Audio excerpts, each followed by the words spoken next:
সেটা হলো follow up আর follow through. আপনার সাকসেসের ফর্মুলা যেটা, সেটা আর কিছুই না। যত বড় বড় লিডারদের আপনারা দেখছেন, তারা কিন্তু বিজনেসটাকে 5 বছর ভালো করে করেছে আর এই 5 বেসিক ওয়ার্কগুলোকে করেছে। এবার বিষয়টা হচ্ছে, আপনি যদি নতুন নিউ স্টার্ট করছেন এবং চাইছেন এই বিজনেস থেকে একটা বড় জায়গায় যেতে, তবে এইখানে আপনাকে যে জিনিসটা করতে হবে, দেখুন বিজনেসটা কিন্তু আপনার পুরো নাম্বারের খেলার উপর নির্ভর করছে। লিস্ট বিল্ডিং, আপনি প্রতিদিন কতগুলো লিস্ট তৈরি করছেন।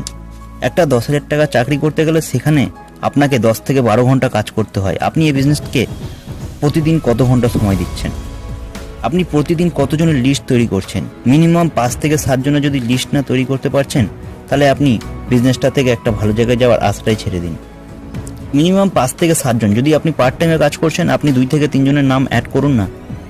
আপনি সারাদিন যদি কাজ করেন ফুল টাইমার হিসেবে, 5 থেকে 7 জনের যদি লিস্ট না তৈরি করেন, তাহলে আপনি